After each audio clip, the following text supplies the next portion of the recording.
Hello everyone, this is Bookworm Whisper, and today I just wanted to do a little book haul video or books I've recently gotten. I was very excited today because I actually got a book in the mail that I ordered and it wasn't supposed to be here until the 24th, and I got it today, so I was very happy. I read different genres of books. I'm not really a Western or like a murder mystery fan, unless it's something like Janet Ivanovich. I love her, but I'm not really a big fan of like James Patterson and Murder She Wrote, Agatha Christie. I've just never been a real fan of those types of books. A lot of books I love are true. And one of the books I'm going to show you is true. And I'm sure a lot of people know about it. But you will see when I show you, okay? Alright, I'm going to have to reach over here and get them. Okay, the first one is This Might Get a Little Heavy by Ralphie May.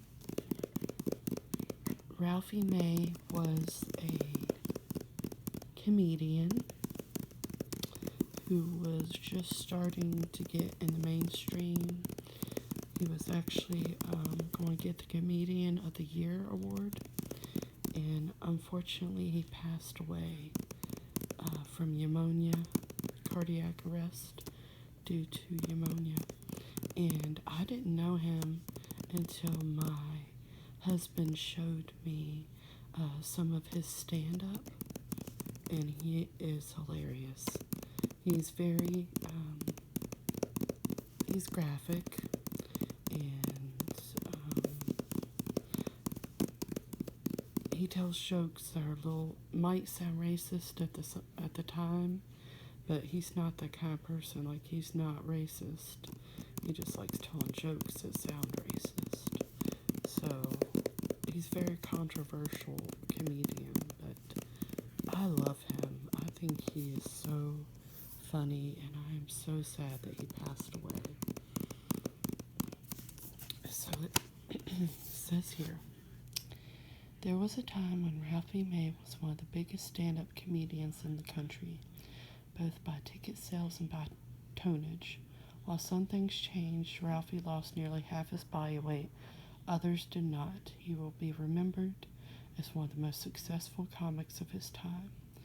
Completed just months before his untimely passing, This Might Get a Little Heavy takes readers on a behind-the-scenes tour of Ralphie's life and career, one that winds across the country over obstacles, beyond heartbreak, and through the golden age of stand-up. Ralphie was raised in poor rural Arkansas by a single mom who struggled to make ends meet. His early years were the perfect breeding ground for the kind of pain and stress and adversity that only comedy can cure. Bitten by the comedy bug at a Methodist sleepaway camp when he was 12 years old, Ralphie seized a once-in-a-lifetime opportunity 6 years later on open mic in a pizza parlor. Mentored by legendary comedian Sam Kinison, who inspired him to move to Houston, where he would get his start, Ralphie packed his bags and never looked back. A major headliner for more than 25 years, Ralphie finally tells the world how a chubby poor kid from Clarksville went from Arkansas to Houston to Hollywood and beyond. Full of never-before-told stories from Ralphie's life, This Might Get a Little Heavy will bust your gut, pull at your heartstrings, and touch your soul. And I've actually read a little bit of it. It's so funny. It's so funny. I mean, he is very, very funny man. But that is This Might Get a Little Heavy, a memoir by Ralphie May. Pumpkin. He likes his box. Oh, by the way, my mama, Mother Love Whisper, just got a new dog. As I told y'all in my last video, my dog Rascal passed away a couple weeks ago, and it was really hard on my mom. But my mom is somebody that has to have a dog. She just loves having a dog, and this dog pretty much fell in her lap. She got her on Craigslist. Um, Her name is Daisy May. She is a Chiweenie dog, so she's half Chihuahua, half Wiener dog, and she's 4 months old, and she is so cute. Oh my gosh, she so much personality. She watches the TV and then she'll fall asleep on you. Like, oh, she's so cute. I can't get enough of her. I'm actually a little bit jealous. But my mom's already told me that if something was to happen to her, or my dad, or if she was to get sick, or my dad gets sick, I would take over the dog. Which is something I'm not saying that to, I don't wish that on anybody, especially my parents. I love my parents. But just in case something was to happen, I would take over the dog, which I wouldn't mind. Every time I go over to her house, I don't want to leave now because that dog is just so cute. So, this might get a little heavy. Okay, alright. The one I got today, I want to leave till last. I'm going to move these books closer to me so I don't have to reach over and get them. Okay, this book I got about a month ago. It's called Kiss Quotient by Helen Hong. It's a very, very cute book. It's about this girl. She has Asperger's syndrome, and she pretty much calls up this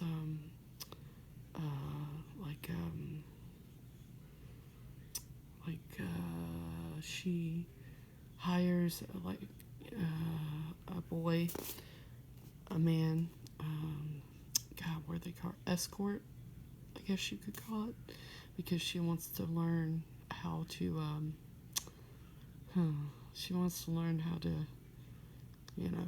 do stuff that you're supposed to do in a relationship, because she's never been truly kissed before. She's done the dirty before, but she doesn't know how to do it right, so she hires someone, and it's a very cute book. It's a little less graphic than 50 Shades of Grey, but there is some, love scenes.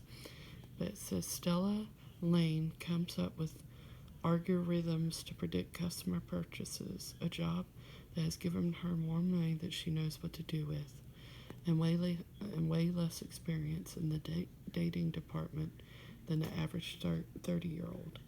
It doesn't help that Stella has Asperger's, or that French kissing reminds her of a shark getting its teeth cleaned by a pilot fish.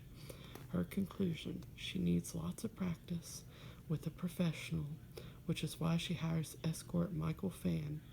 With the looks of a K-drama star and the martial arts moves to match, the Vietnamese Swedish stunner can't afford to turn down Stella's offer. And when she comes up with a lesson plan, he proves willing to help her check off all the boxes, from foreplay to more than missionary position. Before long, Stella not only learns to appreciate his kisses, but to crave all the other things he's making her feel. Their no-nonsense partnership starts making a strange kind of sense, and the pattern that emerges will convince Stella that love is the best kind of logic. So it's a really cute book.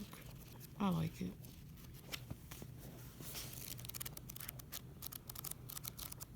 I like books like this. I like romance books like this.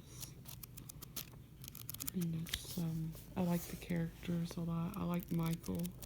I like Stella. She's really cute. But it's a really good book. I haven't gotten far in it, but I'd definitely give it a solid 7 out of 10 stars. Okay, but that is the Kiss Quotient by Helen Hong. the next one is called Columbine. It's by Dave Cullen, and I actually have a story about this book. It's a very long book. I checked out this book in the library at my middle school at the time, and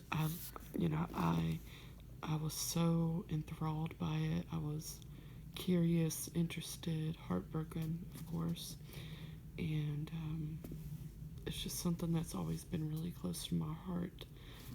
What happened at Columbine High School in 1999, and so the story went. I was about this far in the book, and when I was in middle school, I was very depressed, and I went to the guidance counselor a lot, and somebody, I don't know who, I never found out who, but somebody went to the guidance counselor and told him that I'd checked out this book and how far I'd read into it in a short amount of time.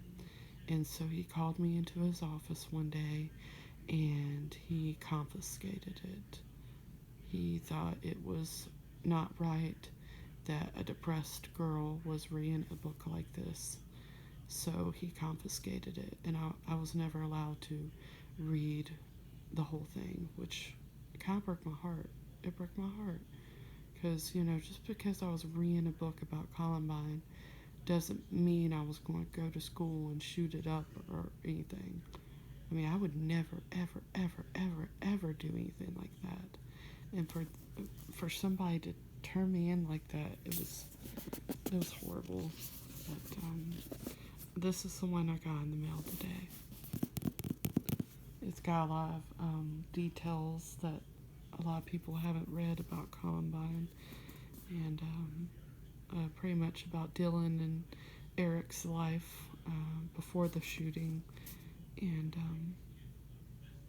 it's just it's a very heartbreaking story, but in a way I'm just very interested in it. I don't know why.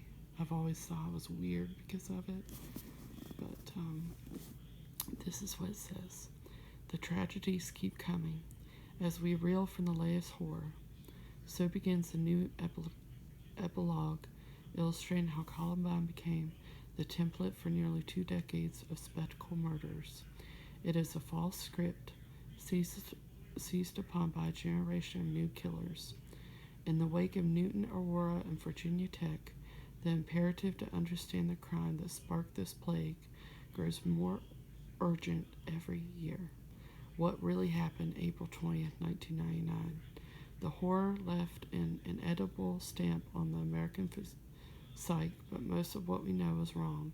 It wasn't about jocks, goths, or the trenchcoat mafia. Dave Cullen was one of the first reporters on the scene, and he spent 10 years on this book, widely recognized as a definite account. With a keen investigative eye and psychological acumen, he draws on mountains of evidence, insight from the world's leading forensic psychologist, and the killer's own words and drawings, several reproduced in the new appendix. Cullen paints raw portraits of 2 polar opposite killers. They contrast starkly with the flashes of resilience and redemption among the survivors. So this has like an index in it.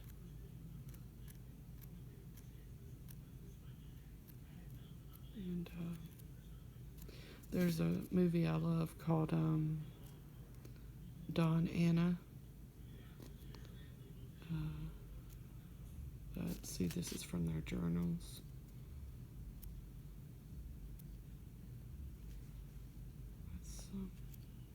What happened is very sad.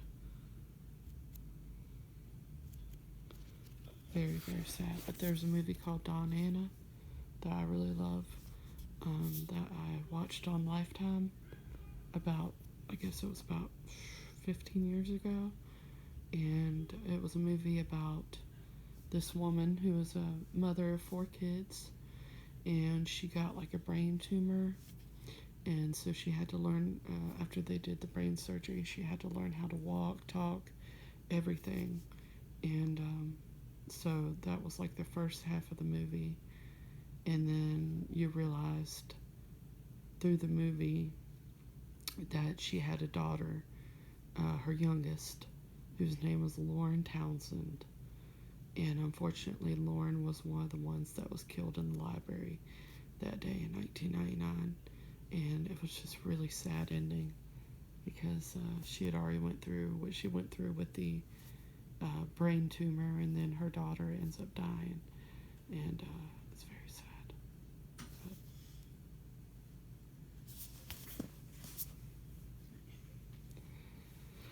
But anyways, that is Columbine by Dave Cullen. Alrighty. I think somebody's walking in here, so I'm going to go ahead and get off of here. But I hope you guys enjoy this, and y'all have a great day.